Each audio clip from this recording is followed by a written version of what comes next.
Jade Washington's passport lay in tatters on the airport counter, torn deliberately by the gate agent's manicured hands. The entire boarding line fell silent. Through her tears, Jade spotted her father, Lawrence Washington, stepping out of the first-class line, his FAA Chief Inspector badge gleaming under the terminal lights. Before we dive into this shocking story, drop a comment letting me know where you're watching from. Hit that like and subscribe button if you've ever witnessed discrimination while traveling. The airport should be a gateway to adventure, not injustice. Stay tuned to see how this powerful father responds to his daughter's humiliation. 17-year-old Jade Washington stood in front of her bedroom mirror, carefully checking her appearance one last time. Her passport photo taken 3 years ago showed a slightly younger face, but the resemblance was unmistakable. She tucked the navy blue passport into her crossbody bag and took a deep breath. After months of preparation, countless late nights studying, and fierce competition against students from across the country, she had won the National Youth Leadership Summit's grand prize, an all-expenses-paid trip to Paris to represent American students at an international academic conference. Jade Breakfast is ready, called her mother Amelia Washington from downstairs. The Washington family home in the suburbs of Atlanta reflected their professional success and educational values. Walls lined with books, framed academic certificates, and family photos showing their travels around the world. Amelia, a respected neurosurgeon at Johns Hopkins who commuted between Baltimore and Atlanta, had prepared a special breakfast to celebrate Jade's first solo international trip. Lawrence Washington, Jade's father, sat at the kitchen island, reviewing some documents when Jade bounded down the stairs with her carry-on luggage. "There she is, our little ambassador," Lawrence said with pride, his eyes crinkling at the corners. At 48, Lawrence had spent over 20 years building his career at the Federal Aviation Administration, rising through the ranks to become one of the highest-ranking black executives in the organization. His current position as Chief FAA Officer meant he oversaw aviation safety regulations and compliance across multiple states. "Dad, I'm not little anymore," Jade laughed, sliding onto a bar stool and accepting the plate of Belgian waffles her mother offered. "You'll always be my little girl, Paris or no," Paris Lawrence replied, closing his folder. "But speaking of Paris, I need to go over a few things with you before we head to the airport." Lawrence let her enjoy breakfast first, Amelia said, placing a cup of fresh orange juice next to Jade's plate. "It's okay, Mom. I know Dad just wants me to be prepared." Lawrence nodded and pulled out a small notebook. International travel checklist, passport visa confirmation, emergency contact information, currency exchange. "Dad, we've been over this 3 times already," Jade said, cutting a piece of waffle. "I've got everything organized exactly how you taught me." I know, Lawrence conceded with a smile. "But there's something else I want to talk to you about." His expression grew more serious. "You know that traveling while black can sometimes mean..." Facing extra scrutiny, Jade finished for him. She'd heard this talk before. "I know, Dad. Always be extra polite, have all my documents easily accessible. Don't argue if I'm pulled aside for additional screening." Amelia sat down with her own plate. "It shouldn't have to be this way, but it's the reality we live with." "The good news," Lawrence said, brightening a bit, "is that I'll be on the same flight as you." Jade looked up in surprise. "What? Why?" "Last-minute aviation inspection in Paris. The timing worked out perfectly, so I scheduled myself on your flight. I'll be in first class because of my status, but I'll be there if you need anything." Jade put down her fork. "Dad, I appreciate it, but I was looking forward to traveling independently. That was part of the whole point of this trip." Lawrence and Amelia exchanged glances. "Sweetheart, your father isn't going to hover. He'll just happen to be on the same plane," Amelia explained. "And I promise I won't embarrass you," Lawrence added with a wink. "You can still have your independent experience in economy class while I'm up front with the fancy people." Jade considered this for a moment before nodding. "Okay, fine. But no checking on me during the flight or having the flight attendant spy on me." Deal Lawrence agreed, extending his hand for a formal handshake, which made Jade roll her eyes but comply with a smile. As they finished breakfast, Jade couldn't help but feel her parents were being overly cautious. Though she respected their experience and wisdom, part of her believed that her generation had moved beyond many of the prejudices her parents had faced. She'd grown up in predominantly white schools and neighborhoods where she'd certainly experienced microaggressions, but nothing like the stories her parents and grandparents had told her about. "You know," she said as she helped clear the dishes, "I think things are different now. Most people my age don't even think about race the same way." Amelia gently touched her daughter's shoulder. "I hope you're right, baby. I really do." 3 hours later, the Washington family arrived at Hartsfield-Jackson International Airport, the busiest airport in the world. Lawrence had insisted they arrive extra early to avoid any rushing, so they had plenty of time to check Jade's larger suitcase and make their way through security. "Remember, we'll separate after security since I need to stop by the Admirals Club to pick up some documents, but we can meet briefly before boarding if you'd like," Lawrence said as they approached the TSA checkpoint. "It's okay, Dad. I'll just see you on the plane," Jade replied, already pulling out her laptop and liquids bag like a seasoned traveler. After clearing security with no issues, Jade felt vindicated in her optimism. She waved goodbye to her parents and set off to explore the international terminal before her flight. With 2 hours to kill, she browsed duty-free shops, bought a new travel pillow, and texted updates to her friends who were eager to hear about every detail of her Parisian adventure. What Jade didn't know was that her true test wouldn't come from TSA or customs officials, but from someone with far less authority, but just as much power to disrupt her journey. Gate E16 at Hartsfield-Jackson International Airport buzzed with the typical pre-boarding energy of an international flight. Passengers scrolled through phones, children fidgeted in their seats, and business travelers tapped away at laptops, trying to squeeze in one last email before the transatlantic journey. Air Atlantic Flight 237 to Paris was scheduled to begin boarding in 30 minutes. And a line had already formed at the desk where 2 gate agents processed last-minute seat assignments and upgrades. Heather Brooks, the lead gate agent with 15 years of experience at Air Atlantic, prided herself on efficiency and attention to detail. At 41, she had worked her way up from baggage services to become one of the airline's most reliable international gate managers. Her sleek blonde bob and perfectly pressed Navy uniform projected an image of consummate professionalism. "Next, please." Heather called, her voice carrying that particular airport cadence designed to be heard over the terminal noise. A middle-aged white couple stepped forward, presenting their boarding passes and passports with practiced ease. "Thank you, Mr. and Mrs. Hamilton. You're all set for boarding. We'll begin with first class and elite status members in about 20 minutes."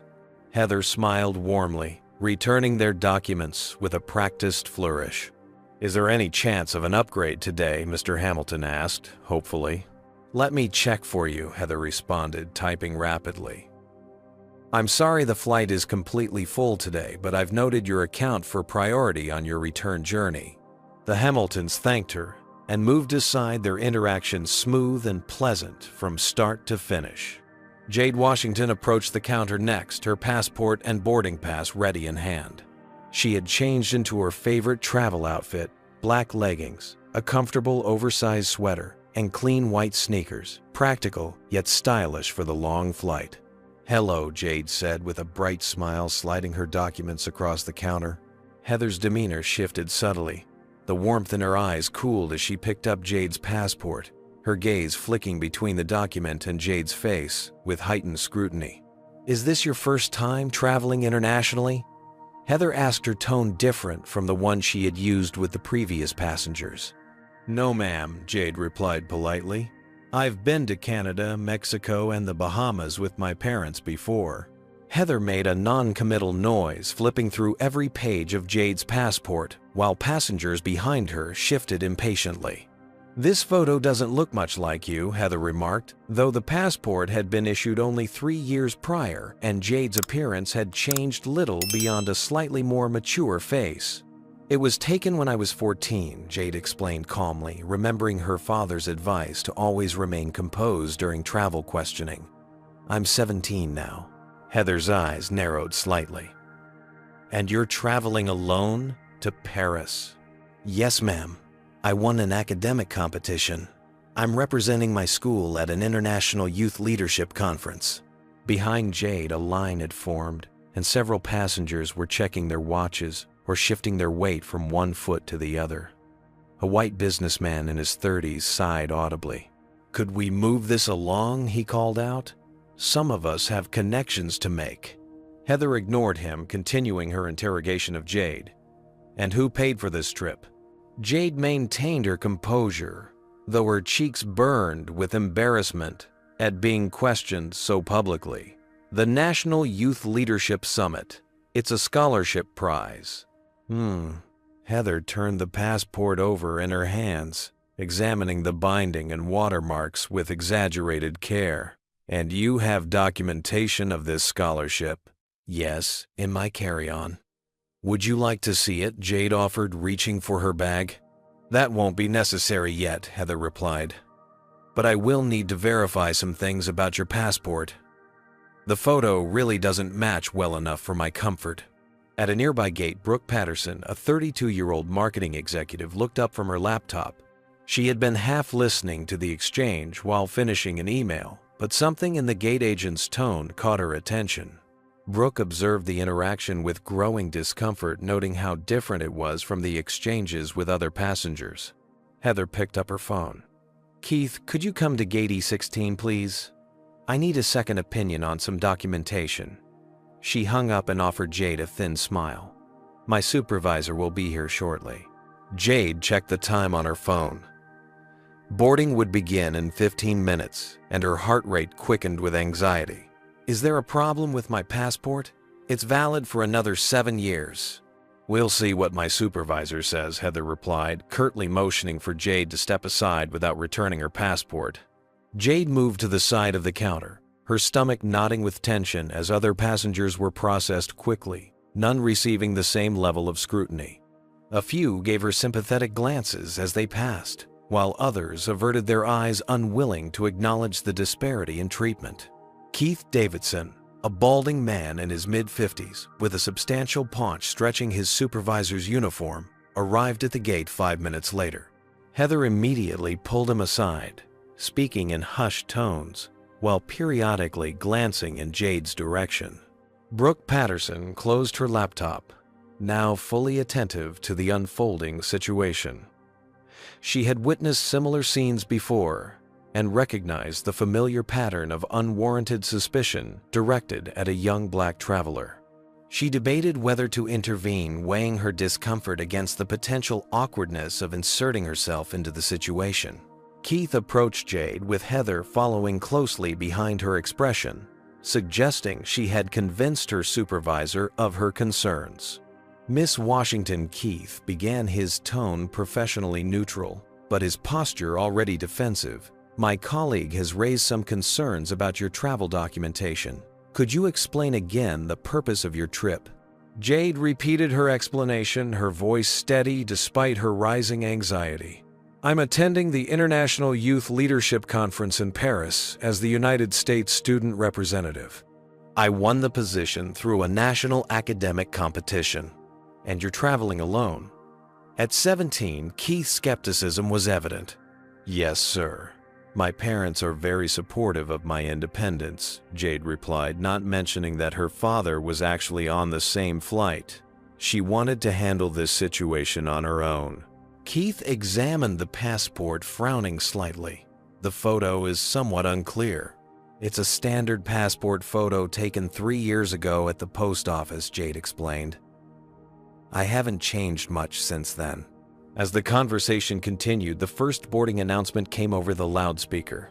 Ladies and gentlemen, we will begin boarding Air Atlantic Flight 237 to Paris in 5 minutes, starting with our first-class passengers. Elite status members. Passengers began gathering their belongings and moving toward the boarding lanes. Jade glanced anxiously at her passport still in Keith's hands. Will I be able to board soon? I don't want to miss my flight, she asked, trying to keep the worry from her voice.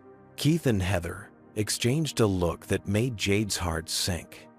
The interaction had moved beyond routine questioning into something that felt increasingly personal and arbitrary. We're going to need to do some additional verification, Keith finally said. It might be best if you wait until the end of boarding while we sort this out. Brooke Patterson stood up, decision made. She couldn't remain a silent bystander any longer. As she approached the counter, the tension in the air was palpable, and the boarding process for Flight 237 was about to begin in earnest, with Jade's passport still held hostage by increasingly hostile gate agents. Now boarding our first-class passengers, Platinum and Diamond Elite members for Air Atlantic Flight 237 to Paris, announced the second gate agent through the PA system, her voice a stark contrast to the tense conversation unfolding at the counter. Passengers in business attire and comfortable luxury travel wear began forming a line at the priority boarding lane. Meanwhile, Jade remained stuck at the counter watching helplessly as her fellow travelers prepared to board without her. I really don't understand what the problem is, Jade said, struggling to keep her voice level.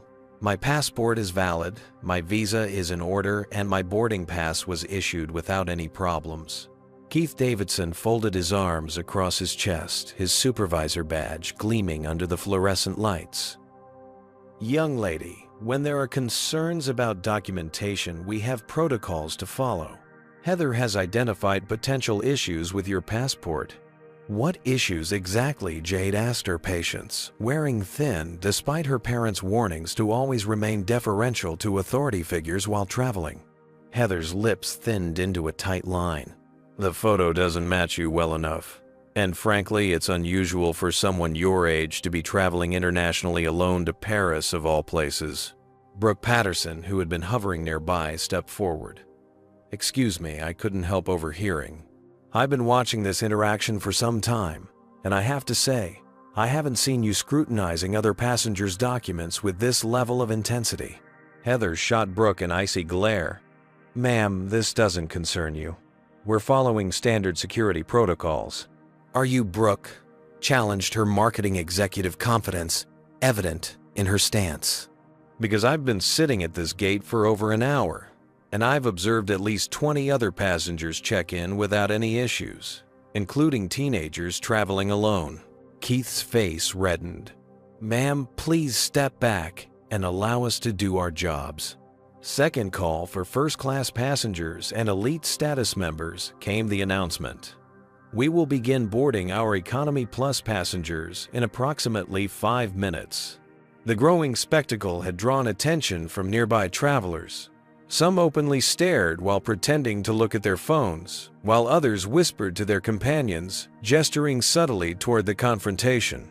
Look, Jade said, her voice now shaking slightly despite her best efforts. I don't want to cause any trouble. My flight is boarding, and I've answered all your questions.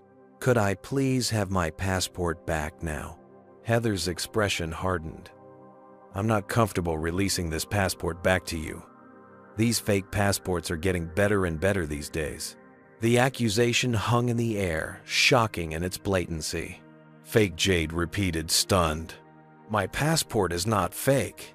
It was issued by the State Department 3 years ago. The photo clearly doesn't match. Heather insisted, though everyone present could see that it obviously did. The person in this photo has different hair, and the facial features aren't the same. That's not true, Jade, protested, tears beginning to well in her eyes. I just straightened my hair for the trip instead of wearing it natural like in the photo. It's still obviously me. By now, a small crowd had formed around the counter, the regular boarding process continuing at the gate, but with many passengers distracted by the unfolding drama. Cell phones had appeared, some discreetly, and others blatantly recording the interaction. I'd like to speak to another supervisor, please, Jade requested, remembering her father's advice about escalating professionally when faced with discrimination. I am the supervisor on duty, Keith stated firmly, and I support my colleague's assessment. This documentation requires further verification." "Then verify it," Jade exclaimed, her composure finally cracking. "Call the passport office, check my student ID, call my parents, do whatever you need to do, but do it quickly because my flight is boarding right now." Heather's face contorted with a flash of anger at being challenged by a teenager. In a move that would later be described by witnesses as both shocking and deliberately performative, she gripped Jade's passport with both hands and tore it down the middle with a sharp, vicious motion.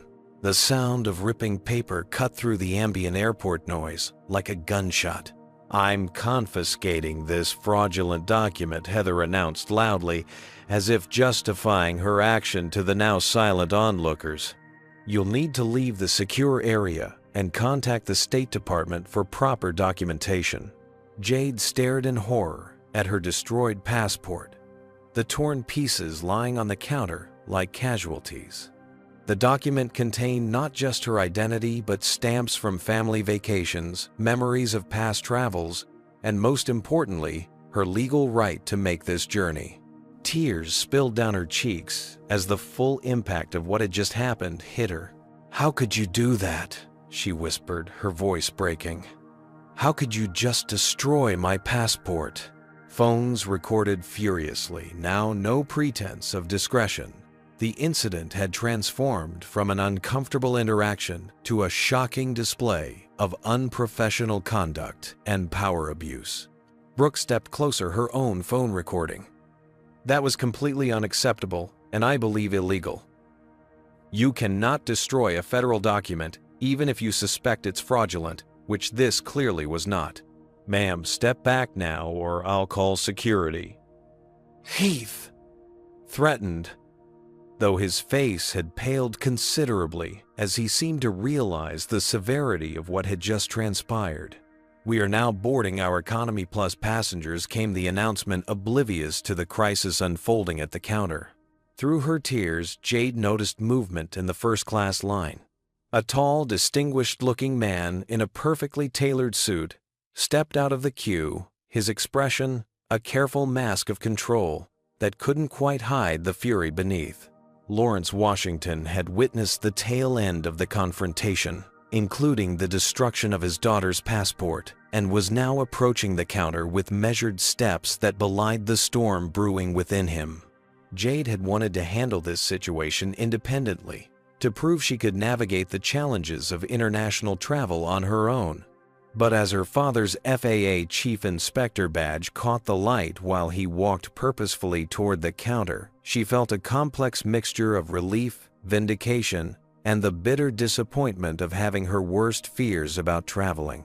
While Black confirmed in the most dramatic way possible, Lawrence Washington moved with the confident precision of someone accustomed to commanding respect in federal aviation facilities. His tailored suit and authoritative presence caused several passengers to step aside, creating a path directly to the gate counter where his daughter's tears streaked silently down her face. "Excuse me," Lawrence said, his voice calibrated to the perfect volume, neither raised nor subdued, but carrying the unmistakable weight of authority. "What seems to be the problem here?" Heather Brooks, still holding the torn pieces of Jade's passport, barely glanced up at the new interruption. "Sir, please return to the boarding line. We're handling a security situation." "A security situation involving my daughter, Lawrence?" inquired, his tone remaining measured but taking on a dangerous edge. This caught Heather's attention. She looked up properly, her expression shifting from dismissive to defensive. "Your daughter." This young woman was attempting to travel with documentation that raised significant concerns. "So significant that you felt authorized to destroy a United States passport?" Lawrence asked, gesturing toward the torn document on the counter. Keith Davidson, sensing the shift in dynamics, attempted to reassert control. "Sir, I understand you're concerned, but we have procedures for suspicious documentation. If you're related to this young woman, perhaps you can help us understand why she's attempting to travel internationally alone with questionable identification." Lawrence's jaw tightened almost imperceptibly. "I'd like to see these questionable elements for myself." He reached for the torn passport pieces. "I can't allow that," Heather interjected, placing her hand over the destroyed document. "We've confiscated this as a potentially fraudulent government document." "Confiscated or destroyed without authorization," Lawrence clarified, reaching into his breast pocket. "Because as both a federal officer and the father of this young woman, I'm particularly interested in understanding which regulatory authority grants an airline gate agent the power to destroy a federally issued passport." He withdrew his credentials, allowing the FAA Chief Inspector badge and ID to rest in his palm where both Heather and Keith could clearly see it. The effect was immediate. Keith's complexion shifted from flushed to ashen, while Heather's hand jerked back from the torn passport as if it had suddenly caught fire. "You're with the FAA," Keith stated, his voice considerably less confident. "Lawrence Washington, Chief. FAA officer for the Southeast Region." Lawrence confirmed, tucking his credentials back into his pocket. "And you are?" "Keith Davidson, Senior Gate Supervisor." Keith replied automatically, then swallowed hard. "And this is Heather Brooks, our lead international gate agent." Lawrence nodded once. "I see. Now, Miss Brooks, Mr. Davidson, I'd appreciate a clear explanation of what justification you had for destroying my daughter's valid United States passport minutes before her scheduled departure." Heather's professional demeanor crumbled further. "The photo. It didn't match. And she's so young to be traveling alone internationally. We have to be vigilant about human trafficking, and the photo didn't match," Lawrence repeated, looking pointedly at Jade, then back at Heather. "My daughter's appearance has changed minimally in the 3 years since that passport was issued. Certainly not enough to justify this level of scrutiny, let alone destruction of her travel documents." By now, boarding for the flight had effectively paused. Passengers openly watched the confrontation, many still recording with their phones. The second gate agent looked desperately between the developing situation and the half-boarded flight, uncertain how to proceed. Brooke Patterson stepped forward again. "Sir, I witnessed the entire interaction. Your daughter was extremely cooperative and polite while being subjected to questioning that no other passenger received. I have video documentation if it's helpful." She held up her phone. "I was just about to call airline customer service myself when you arrived." "Thank you, miss." Lawrence turned slightly toward Brooke. "Patterson." "Brooke Patterson." Lawrence nodded gratefully. "Miss Patterson, I appreciate your willingness to speak up." The tension at the gate had attracted attention beyond the immediate area. A man in an Air Atlantic corporate uniform hurried toward them, his face a mask of professional concern. "What's happening here?" he asked, taking in the scene with a quick sweep of his eyes. Keith seemed relieved at the newcomer's arrival. "Marcus, thank goodness, we have a situation." "A situation where a gate agent tore up my daughter's valid passport while making unfounded accusations about its authenticity." Lawrence interrupted his calm precision-making, the words all the more damning. Marcus Bennett, Regional Director for Air Atlantic, blanched as he processed this information, his eyes darting to the torn passport on the counter, then to Jade's tear-streaked face, before settling on Lawrence's FAA credentials, which he had once again produced. "Sir, I'm Marcus Bennett, Regional Director.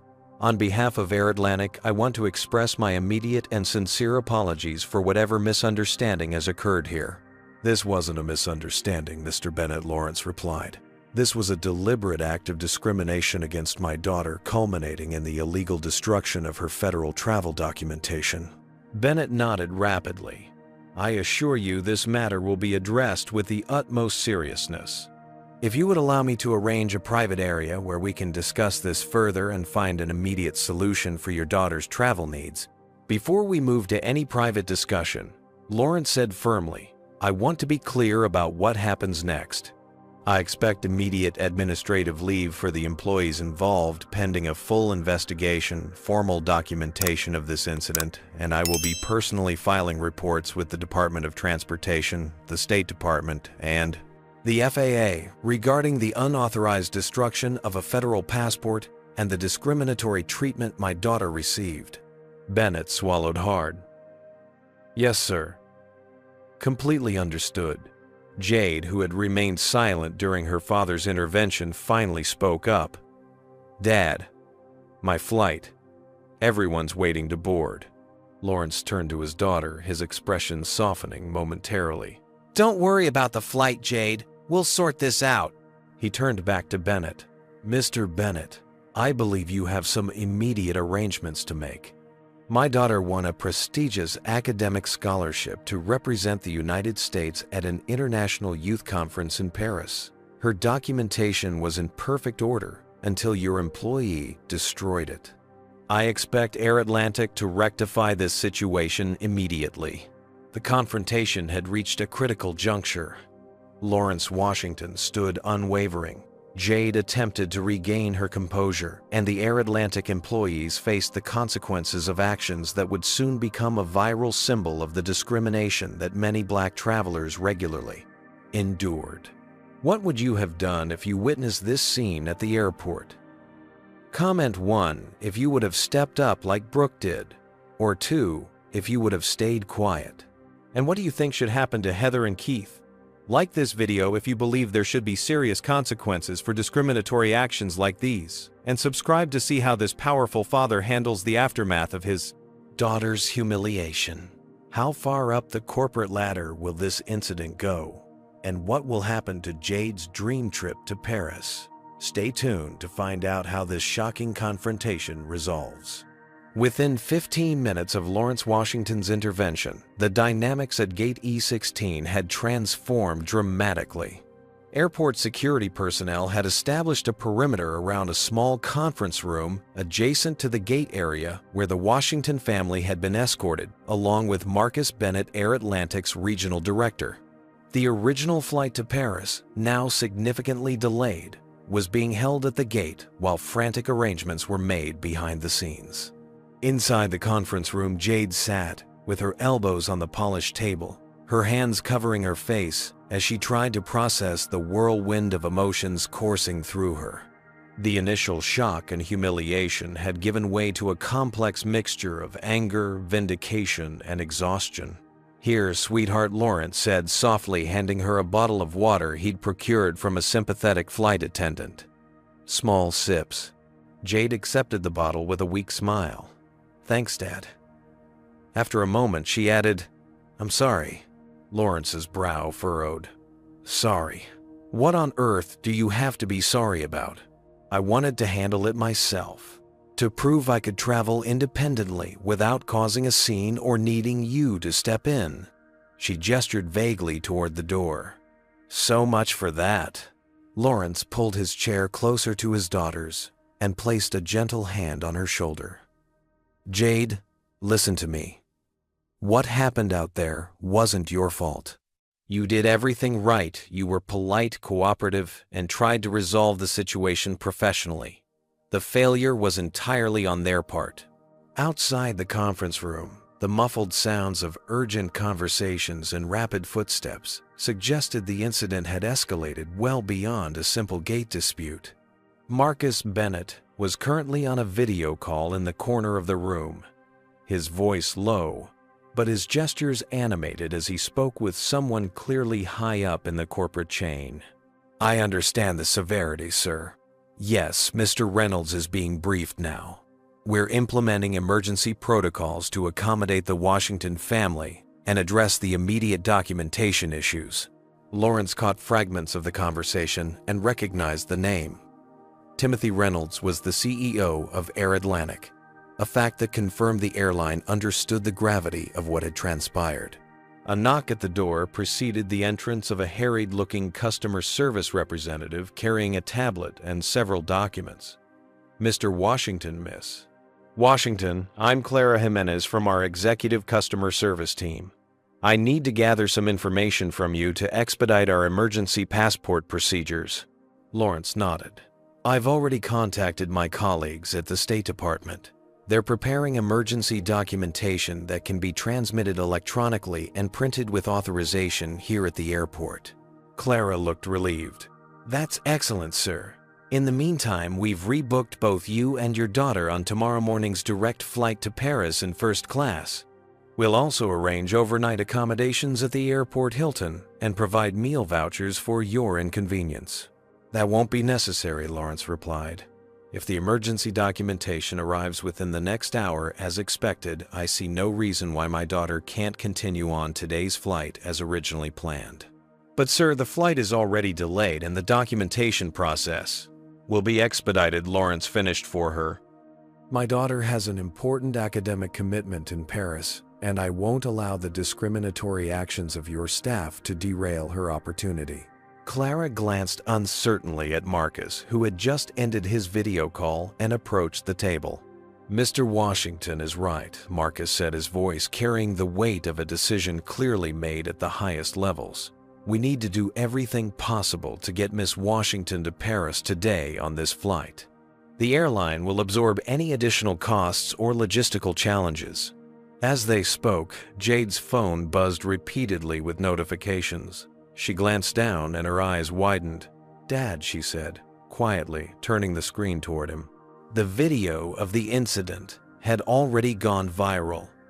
Number Justice for Jade was trending on multiple platforms, with the clip of Heather tearing her passport being shared hundreds of thousands of times within the first hour. News outlets were picking up the story, and requests for interviews were flooding in through Jade's social media accounts. Lawrence frowned, taking the phone and scrolling through the notifications. This complicates things.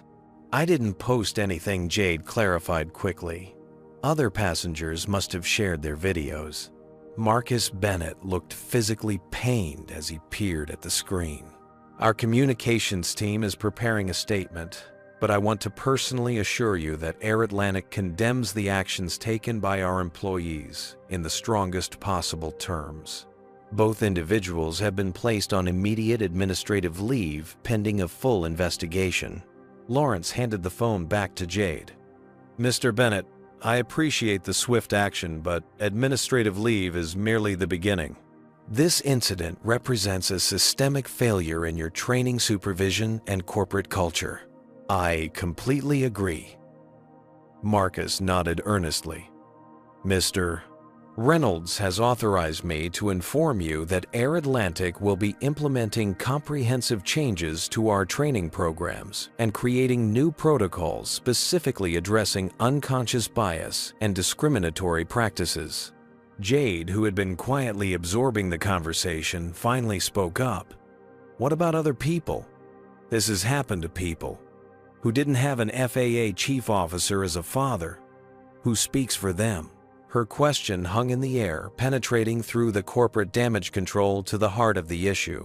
Before anyone could respond, another knock came at the door. A woman in a business suit entered carrying a tablet. Mr. Washington, I'm Tanya Morris from the State Department's Emergency Services Division. We have your daughter's temporary emergency passport documentation ready for authorization. As Tanya set up her tablet to process the documentation, Jade's phone rang. The screen displayed Mom, and she quickly answered. Jade, Lawrence, are you both all right? I just saw the video online. It's everywhere. Amelia's voice was tight with concern. We're okay, Mom. Jade assured her, though her voice trembled slightly. Dad's handling everything. Put me on speaker, Amelia instructed. Jade complied, placing the phone on the conference table. Lawrence, I've already contacted Patricia Winters at Civil Rights. She's standing by to take our call, and I've reached out to Dean Matthews at Georgetown Law. This can't be swept under the rug. Lawrence nodded, though his wife couldn't see him. I'm on the same page, Amelia. We're getting Jade's emergency documentation now and ensuring she makes her flight. We can discuss legal strategies once that's secured. Amelia's voice softened. Jade, sweetheart, are you sure you still want to go? No one would blame you if you wanted to come home after this ordeal. Jade straightened in her chair, a new determination crossing her features. I'm going, Mom. I won't let them take this opportunity away from me. As the emergency documentation was being finalized, Timothy Reynolds himself joined the video call on Marcus Bennett's tablet. The CEO's silver hair and somber expression filled the screen. Mr. and Miss Washington, I cannot adequately express my personal shame and regret over the treatment you received from our employees. While we are taking immediate disciplinary action and implementing systemic changes, I also want to address the personal harm caused. Air Atlantic would like to offer significant compensation as an acknowledgement of our failure. Lawrence held up his hand. Mr. Reynolds, with all due respect, this isn't about compensation. This is about dignity, respect, and ensuring that no other travelers face similar discrimination. Financial settlements too often serve to silence the very conversations that need to happen. Reynolds nodded solemnly. I understand and respect that position. What would you suggest instead? Before Lawrence could answer, Jade spoke up. Training, not just online videos that people click through, but real substantive education about bias and clear consequences for violations, and public transparency about incidents and how they're addressed. Both Lawrence and Reynolds looked at Jade with new appreciation. Well said, Miss Washington, Reynolds acknowledged.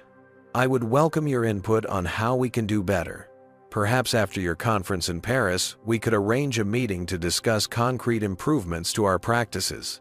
As Jade's emergency passport documentation was finalized and authenticated, the complexity of the situation crystallized for everyone involved. What had begun as a routine boarding process had transformed into a viral moment, exposing the persistent reality of racial discrimination in air travel. For the Washington family, particularly Jade, the incident represented both a trauma and an unexpected platform, one that carried both burden and opportunity. 1 week after the passport incident, Jade and Lawrence Washington sat side by side in a federal building in downtown Atlanta. The conference room, with its government-issue furniture and fluorescent lighting, had become all too familiar over the past 7 days of testimonies and hearings.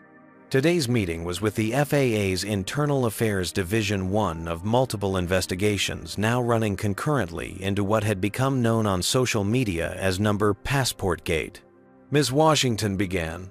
Gloria Richards, a stern-faced investigator in her late 50s. Could you please walk us through the interaction once more, paying particular attention to any comments made by Ms. Bertenoldi? Brooks, regarding your identification. Jade suppressed a sigh. She had recounted the events dozens of times already to airline representatives, FAA investigators, Department of Transportation officials, and her mother's friend, Patricia, from Civil Rights. Each retelling forced her to relive the humiliation and anger. Miss Brooks said the photo didn't match me well enough, Jade recited carefully. She said it was unusual for someone my age to be traveling alone internationally, especially to Paris. When I explained about winning the academic competition, she didn't appear to believe me. Then she said, and I quote, "These fake passports are getting better and better these days." Richards nodded, making notes. And prior to Miss Brooks tearing your passport, did she specify what exactly about the document she found suspicious beyond the photo match issue? No, Jade replied. She just kept repeating that the photo didn't match me even though it clearly did. My hair was straightened instead of natural like in the photo, but that was the only difference. Across the table, Lawrence listened intently. Though he'd been present for most of these interviews, FAA protocol required him to recuse himself from direct involvement in the investigation due to his personal connection to the case. It was a frustrating position for a man accustomed to leading such inquiries, but he understood the importance of maintaining procedural integrity. Thank you, Miss Washington, Richards said before turning her attention to a folder in front of her. We've received the personnel files for both Heather Brooks and Keith Davidson from Air Atlantic. I think you'll find this information enlightening. She slid several documents across the table. Lawrence reviewed them carefully, his expression darkening as he read.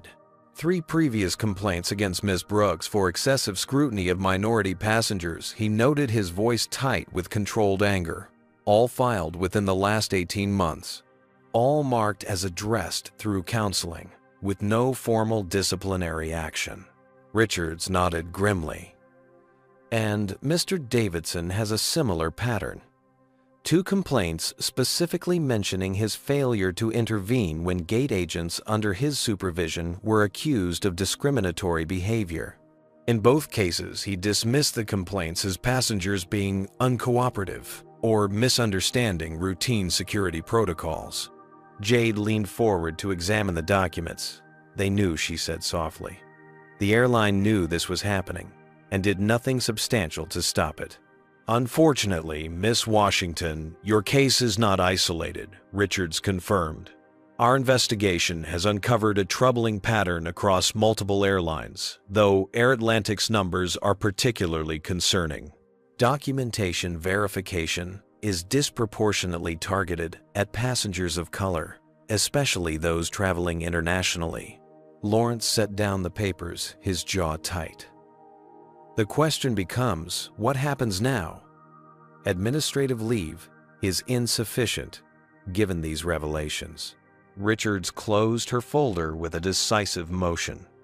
The FAA will be issuing formal findings by the end of this week. Based on the evidence including Miss Brooks's destruction of a federal document and Mr.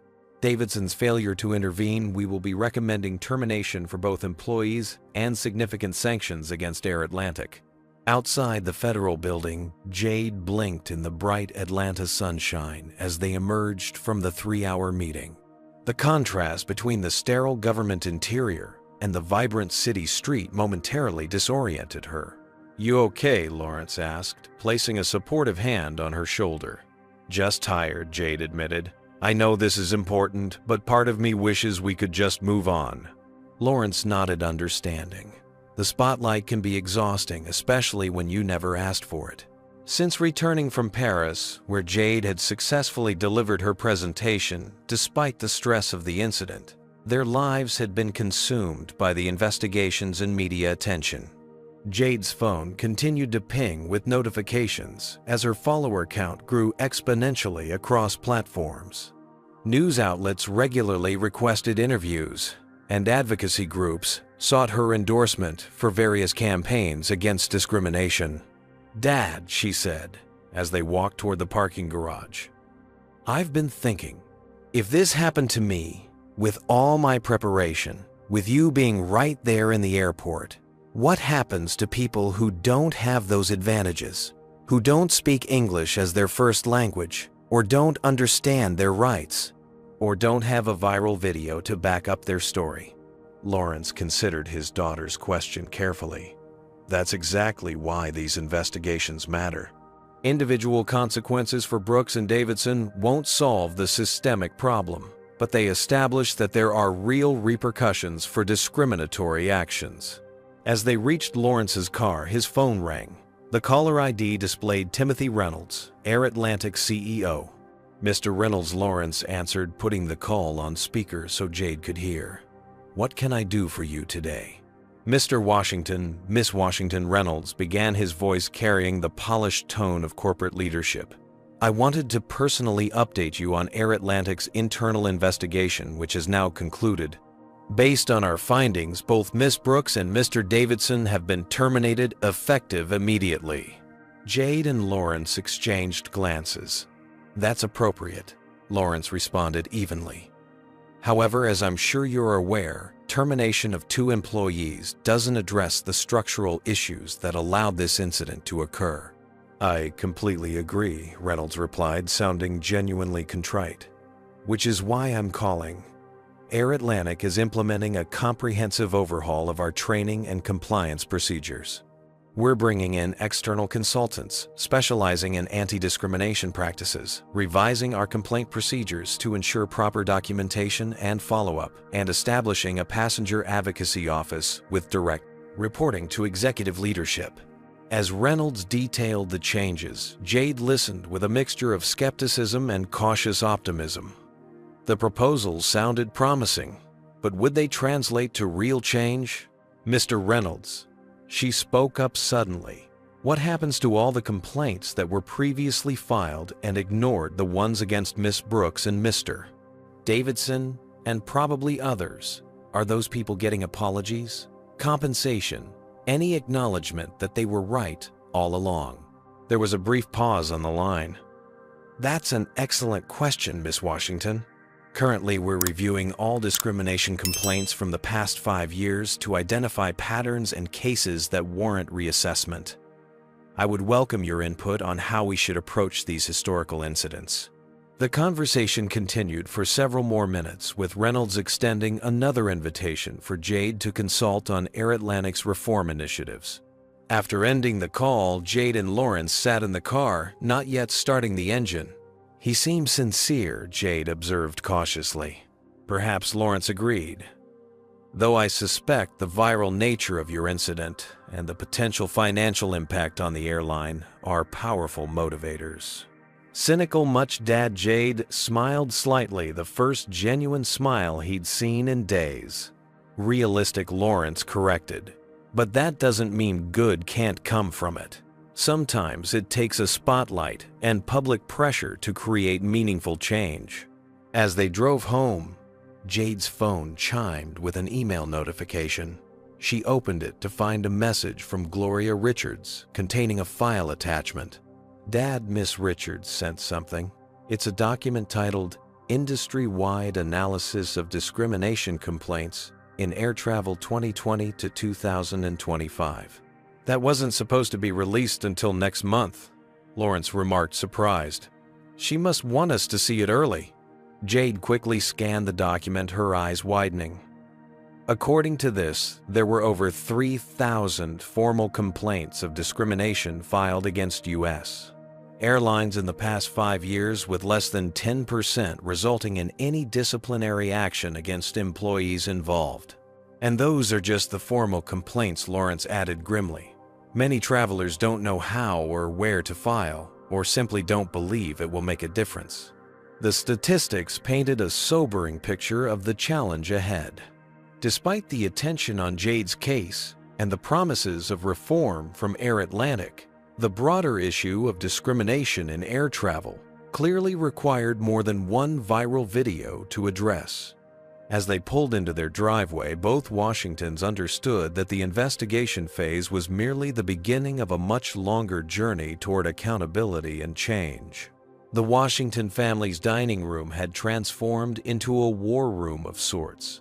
Spread across the polished mahogany table were legal documents, printed emails, and statistical analyses, the accumulated evidence of what had become a much larger fight than any of them had anticipated.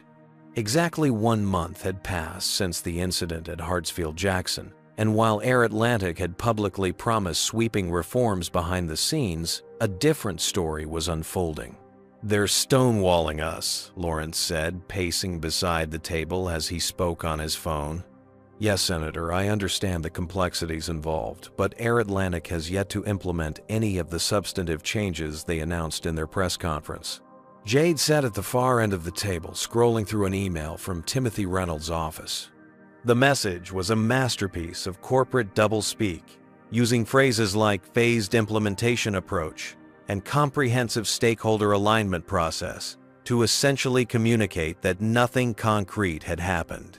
"Dad," she interrupted, holding up her tablet, "the airline's newest proposal reduces mandatory anti-discrimination training from 16 hours to just 4, with the rest converted to self-guided online modules." Lawrence's expression hardened. He quickly wrapped up his call with the senator and turned his full attention to Jade's discovery. "May I see that?" he asked, reviewing the document with growing frustration. "This directly contradicts Reynolds' public commitment to enhanced training protocols." Amelia Washington entered the room, carrying a tray of sandwiches, having taken a rare day off from her hospital duties to help navigate the latest developments. "You both need to eat something," she insisted, setting down the tray. Fighting institutional racism requires fuel. Just as they were settling in to review the new documents, Lawrence's work phone rang. The caller ID showed FAA Director's Office. Washington speaking. He answered his tone, immediately shifting to professional formality. The conversation that followed was brief but intense, with Lawrence mostly listening, occasionally responding with terse acknowledgments. When he finally ended the call, his expression was unreadable. "What is it?" Amelia asked, concern evident in her voice. Lawrence placed the phone carefully on the table. "That was Deputy Director Harmon. He strongly suggested that I recuse myself from any further involvement in the Air Atlantic investigation due to perception of conflict of interest." "But you've already formally recused yourself from the official investigation," Jade pointed out. "You're just advocating as my father now." "Exactly," Lawrence agreed. "But apparently some of my colleagues believe I'm using my position to exert undue influence over the process."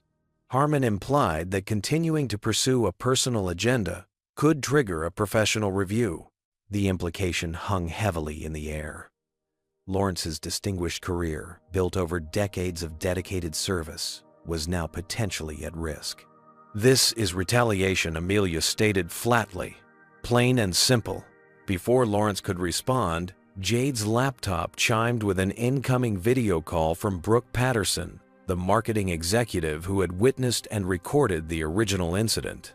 Since that day, Brooke had become an unexpected ally, using her professional communications expertise to help amplify the Washington's calls for accountability. "Sorry to interrupt," Brooke said after Jade accepted the call, "but you all need to see this right away."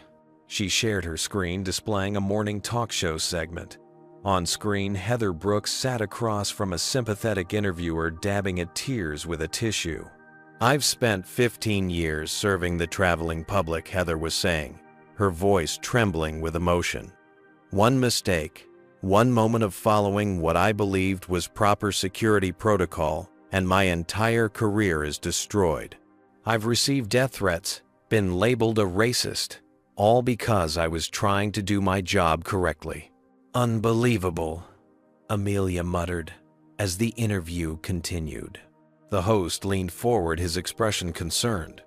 "Would you say you're being scapegoated by the airline industry?" "Absolutely."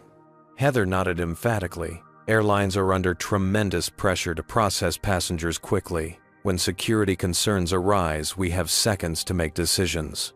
Now I'm being publicly vilified for trying to protect against potential documentation fraud." Jade stared at the screen in disbelief. "She tore my passport in half, on camera. How is she spinning this?" "It gets worse," Brooke warned, forwarding through the interview. "Listen to this part." The host was now addressing the audience directly. "Some critics have suggested that Lawrence Washington, an FAA chief officer and father of the young woman involved, may be using his considerable influence to make an example of Miss Brooks. We reached out to the FAA for comment on these allegations of potential abuse of power, but they declined to respond." Lawrence's phone immediately began buzzing with notifications. The narrative was shifting, attempting to transform Heather from perpetrator to victim, and cast doubt on Lawrence's motivations and professional integrity. "Turn it off," Amelia said firmly. "We've seen enough." As Brooke ended the screen share, she looked apologetic. This interview is generating significant traction online. Several aviation industry blogs are picking up the overzealous bureaucrat angle, suggesting Lawrence is leading a witch hunt against frontline employees who are just trying to maintain security standards. The coordinated pushback wasn't limited to media narratives. Later that afternoon, Lawrence received a call from a colleague at the Department of Transportation, warning him that industry lobbyists were actively working to frame Jade's incident as isolated and exceptional rather than indicative of broader discriminatory practices. They're arguing that widespread policy changes based on a single high-profile incident would create unnecessary regulatory burden, his colleague explained discreetly. Several airlines have formed a coalition to address passenger concerns while maintaining operational flexibility. corporate doublespeak, for maintaining the status quo. Even Jade was not immune from the resistance. When she checked her social media accounts that evening, she found her mentions flooded with newly created accounts questioning her story, suggesting she had exaggerated the incident for attention, and even claiming the viral video had been selectively edited to make Heather look worse. "They're trying to exhaust us," Amelia observed as they gathered in the living room that evening, the weight of the day's developments heavy on all of them. "Wear us down until we accept whatever cosmetic changes they're willing to make just to end this." Jade closed her laptop, visibly drained. "Maybe they're right. Maybe this is too big a fight for just us. I didn't ask to become the face of discrimination in air travel. I just wanted to go to Paris for my conference." Lawrence, who had been quietly contemplating by the window, turned to his family. "I received another call today that I haven't mentioned yet. From Gloria Richards." Both Jade and Amelia looked up surprised. "Gloria informed me that she's been contacted by 27 other travelers who experienced similar discrimination at the hands of airline personnel. Most never filed formal complaints because they didn't believe anything would change. Now they want to come forward." This revelation shifted the energy in the room. The fight suddenly felt less isolating, the burden less singularly theirs to carry. "There's something else," Lawrence continued. "I also received a call from Secretary of Transportation Williams. Despite the industry pushback, she believes this is a watershed moment for addressing systematic discrimination in air travel. She's offering her full support for comprehensive reform initiatives." Amelia moved to stand beside her husband, taking his hand. "So, what do we do now? Accept Air Atlantic's settlement offer and try to move on with our lives? Or keep fighting what might be a years-long battle against an entire industry?" Lawrence looked to Jade, recognizing that ultimately this choice belonged primarily to her. The incident had happened to her. Her face and name had become synonymous with the cause. Whatever they decided would impact her future most directly. Jade was quiet for a long moment, weighing all that had happened and all that might still lie ahead. When she finally spoke, her voice was clear and resolved. "We keep fighting," she said simply. "Not just for me, but for everyone who didn't have a viral video or an FAA chief officer as a father. For everyone who was humiliated and then silenced. They're counting on us to give up, but that's exactly why we can't." The path forward wouldn't be easy. Industry resistance would likely intensify. The personal attacks would continue, and the professional risks to Lawrence remained very real. But in that moment, the Washington family stood united in their determination to transform a traumatic incident into meaningful, lasting change, regardless of how forcefully the status quo pushed back. 2 days after the Washingtons decided to continue their fight, they convened a strategy session in a private meeting room at Amelia's law firm. Around the large conference table sat not just the Washington family, but a coalition of allies who had come together to support their cause. Gloria Richards, the civil rights attorney who had been investigating airline discrimination cases for years, sat reviewing documents through reading glasses perched on the end of her nose. Beside her was Brooke Patterson, who had taken a leave of absence from her marketing executive position to volunteer her communications expertise. Representatives from 3 passenger rights organizations, 2 civil rights groups, and a consumer protection agency completed the assemblage. "Thank you all for coming," Lawrence began, standing at the head of the table. "What began as a personal incident has clearly touched a nerve within a much larger community. We need to channel this momentum strategically." Jade, who had spent the previous evening organizing her thoughts, opened her laptop and projected a slide onto the wall screen. "I believe we need to approach this on 3 fronts simultaneously," she stated with the confidence of someone twice her age: legal action, media advocacy, and policy reform. Gloria Richards nodded approvingly. "I've been building a class action case against the major airlines for discriminatory practices for nearly 2 years. With the Washington's case and the additional testimonies we've gathered, we now have the critical mass needed to proceed. The class action is essential, agreed Amelia, but legal battles can take years. We need parallel efforts that can create more immediate accountability. Brooke Patterson stepped in, pulling up her own presentation. I've analyzed the media coverage and public response patterns. Air Atlantic's strategy relies heavily on diffusing public outrage by waiting for the news cycle to move on. We need to maintain visibility without allowing fatigue to set in. Exactly, Jade concurred. And that's why I've been compiling data. She clicked to a new slide, showing meticulously organized statistics. Using information from the FAA, DOT, and first-hand accounts from affected travelers, I've created a comprehensive analysis of discrimination patterns across major airlines. The numbers tell a powerful story that's harder to dismiss than individual anecdotes. Lawrence studied his daughter's work with pride and a touch of surprise. In the weeks since the incident, Jade had channeled her trauma into remarkable advocacy work, displaying analytical skills and determination beyond her years. "This is excellent, Jade," he commented. "With your permission, I'd like to present these findings at next week's Transportation Oversight hearing." As the strategy session continued, each participant contributed specific expertise and resources. Gloria outlined the legal approach. Brooke developed a media strategy that would keep the issue in public consciousness without overwhelming audiences, and the advocacy groups coordinated grassroots pressure campaigns targeting airline, shareholders, and board members. By mid-afternoon, a comprehensive plan had taken shape with clear roles and timelines established. What had begun as a reactive response to discrimination had evolved into a proactive campaign for industry-wide reform. "There's one more component we need to consider," Lawrence said, as they reviewed the final strategy document: inside support. He reached for his secure work phone and placed it on the table. "I've been contacted by several current airline employees who want to provide evidence of systemic discrimination but fear retaliation. We need a secure channel for whistleblowers." One of the consumer protection representatives immediately offered to establish an anonymous reporting system protected by legal privilege where industry insiders could safely share information. As the meeting was concluding, Lawrence's personal phone rang. The screen displayed Timothy Reynolds, Air Atlantic CEO.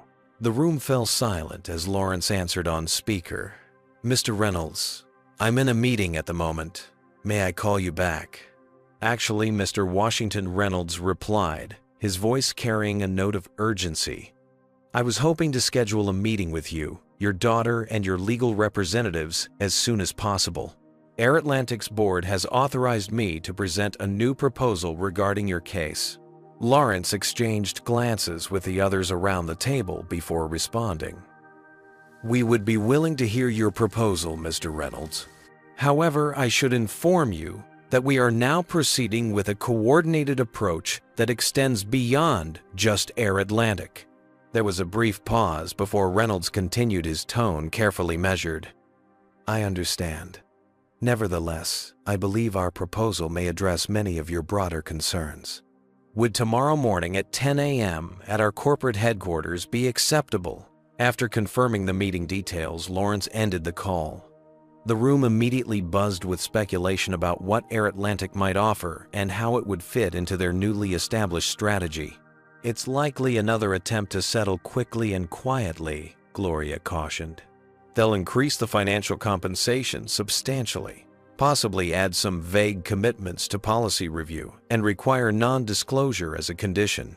Jade looked troubled by this assessment. "So basically, they'll try to buy our silence."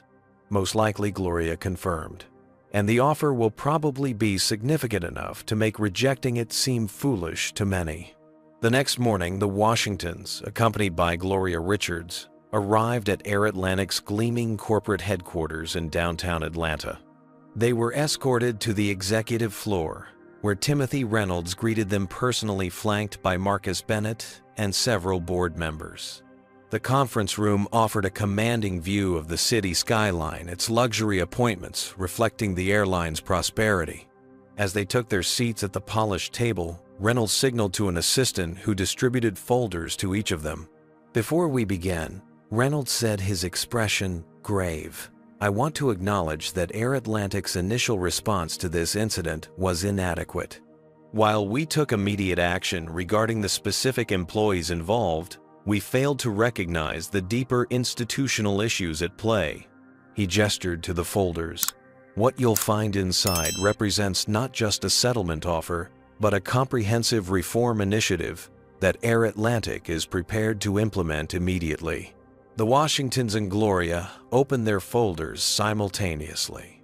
The document inside outlined a series of substantive commitments, mandatory anti-discrimination training, developed in partnership with civil rights organizations, a transparent passenger complaint process with independent oversight, quarterly public reporting of complaint statistics categorized by demographic factors, and the establishment of a passenger advocacy office with direct reporting lines to executive leadership.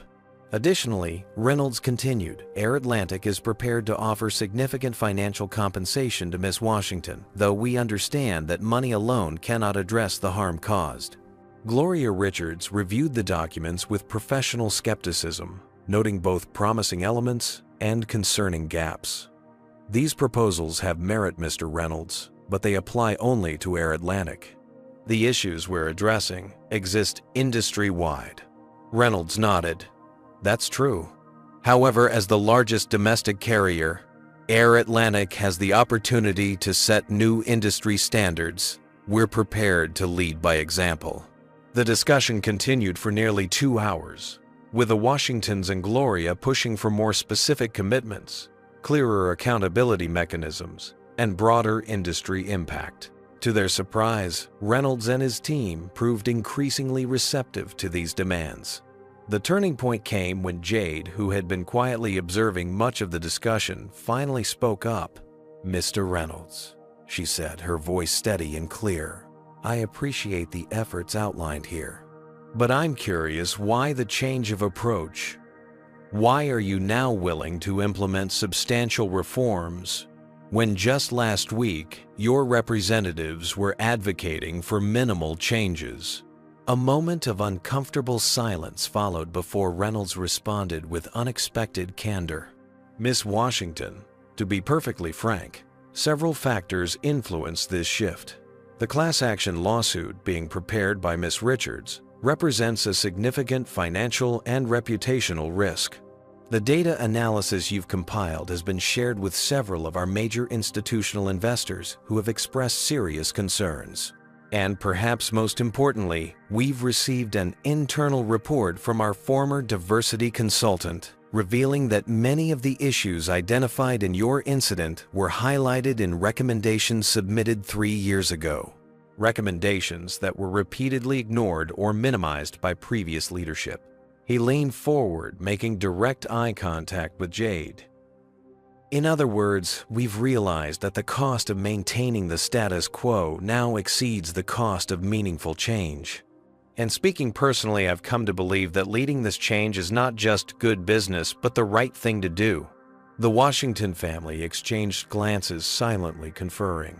Lawrence gave an almost imperceptible nod to Jade, acknowledging that this was ultimately her decision to make. "Mr. Reynolds," Jade said, "finally, I believe Air Atlantic has an opportunity to transform a terrible incident into a catalyst for positive change. I'm willing to work with you to implement these reforms with one condition: no non-disclosure agreement. If we're going to create lasting change, transparency must be a cornerstone of the process." Reynolds hesitated only briefly before extending his hand. "Agreed, Miss Washington. No NDA. Let's set a new standard together." As they finalized the agreement, each party recognizing the significance of the moment, Jade felt a complex mixture of emotions.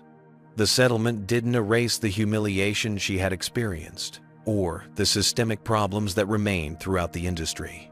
But it represented a substantial first step, one that would create ripple effects far beyond a single torn passport at a single airport gate.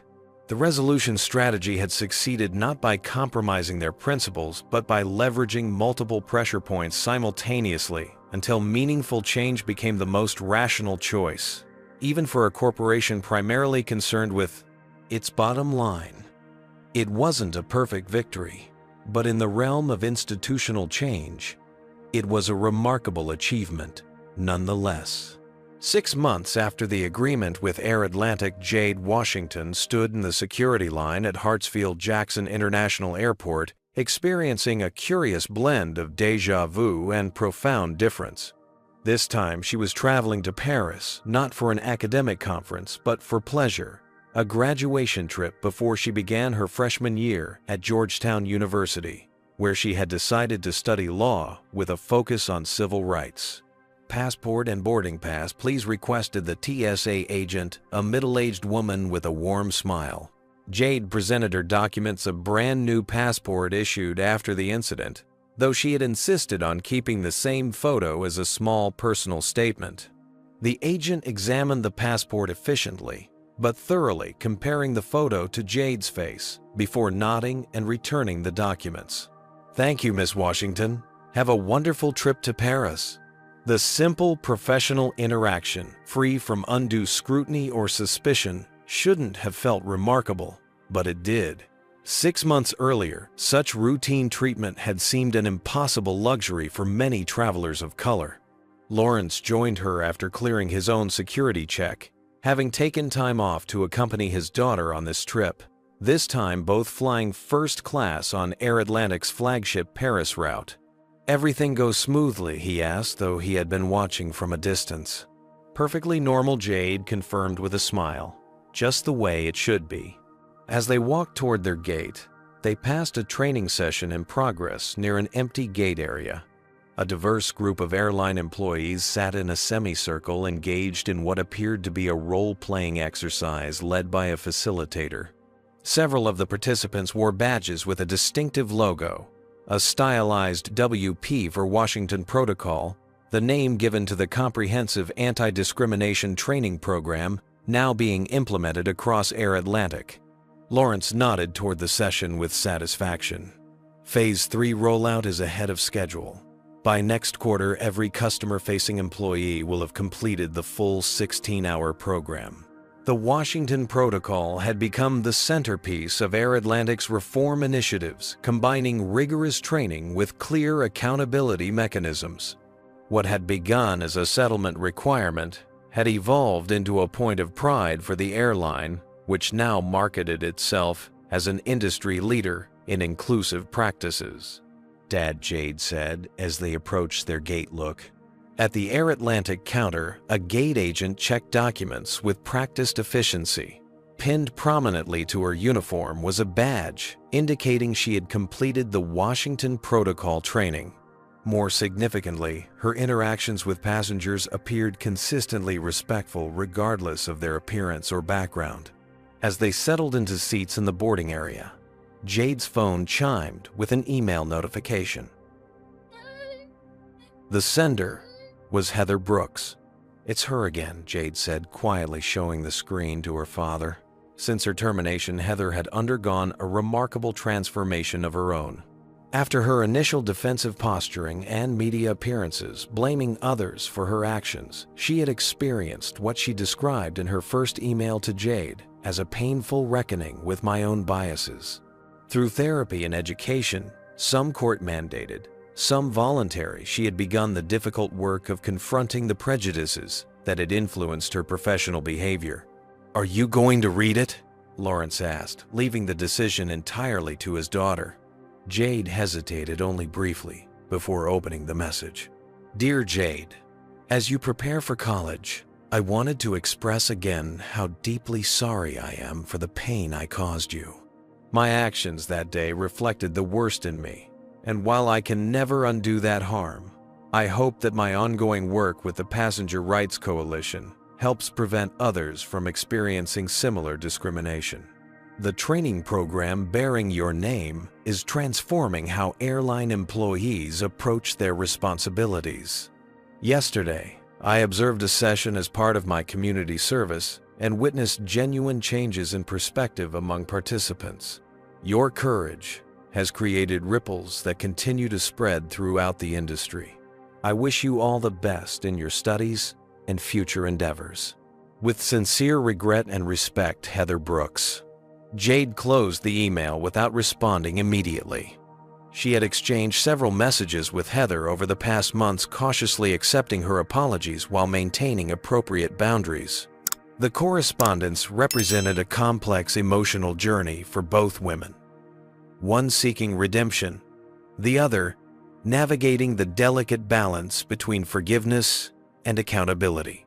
First-class passengers for Air Atlantic Flight 237 to Paris may now begin boarding, announced the gate agent, her voice clear and professional through the PA system. As Jade and Lawrence gathered their belongings, a group of young black travelers approached them, college students on their way to a study abroad program in France. "Excuse me," said one young woman hesitantly. "Are you Jade Washington?" When Jade confirmed her identity, the students expressed their gratitude, explaining how the Washington Protocol had made them feel safer traveling internationally. One young man admitted he had previously avoided flying whenever possible due to consistently negative experiences at security and gates. "My mom actually cried when she heard about the changes you helped create," another student shared. "She's been flying for 40 years and said this is the first time she's felt like someone was actually listening to our experiences." The interaction, brief but meaningful, reinforced for Jade that their efforts had impacted real lives beyond statistics and policy documents. As they boarded the aircraft, Lawrence reflected on how a personal tragedy had ultimately created professional purpose in ways he never could have anticipated. Inside the plane, the flight attendant greeting passengers at the door recognized the Washingtons immediately. "Mr. Washington, Miss Washington, welcome aboard. It's an honor to have you with us today." The genuine respect in her voice spoke volumes about how their story had resonated within the company culture. What had begun as a corporate damage control effort had evolved into meaningful organizational change, with Lawrence and Jade now viewed as catalysts for improvement rather than adversaries. As they settled into their seats, Jade gazed out the window at the airport activity below. 6 months earlier, she had left this same airport in tears, her passport destroyed and her confidence shaken. Today, she departed with a new sense of purpose and the knowledge that her stand against discrimination had created tangible change. "Dad," she said quietly, as the other passengers continued boarding, "do you think it will last? After the media attention fades completely and we're not watching anymore?" Lawrence considered the question thoughtfully. Institutional change is never linear or complete. There will be setbacks and resistance. But yes, I believe some of it will last, especially the parts that have been formalized into policies, training, and reporting systems. He smiled at his daughter, profound pride evident in his expression. More importantly, you've helped create a template for how individual acts of courage can translate into systemic reform. That blueprint will outlast any specific policy. As the aircraft pushed back from the gate, beginning their journey to Paris, a news alert appeared on Jade's phone. The headline read, "DOT reports 72% decrease in discrimination complaints following implementation of airline industry reforms." Jade showed the article to her father, both of them recognizing that while a single statistic couldn't capture the full complexity of ongoing efforts to address discrimination in air travel, it represented meaningful progress. The torn passport that had once symbolized humiliation and injustice had become the catalyst for transformation, not just for the Washington family or Air Atlantic, but for an industry that touched millions of lives daily. The plane accelerated down the runway, lifting into the clear Atlanta sky. As they ascended through the clouds toward France, Jade reflected on how a moment of profound injustice had ultimately launched her on an unexpected journey of advocacy. The path hadn't been easy, and the work was far from complete. But in fighting for dignity and respect, she had discovered her own voice and power. What do you think about the transformation we've seen in this story? Has an experience with discrimination ever led you to create positive change? Comment below and share your thoughts.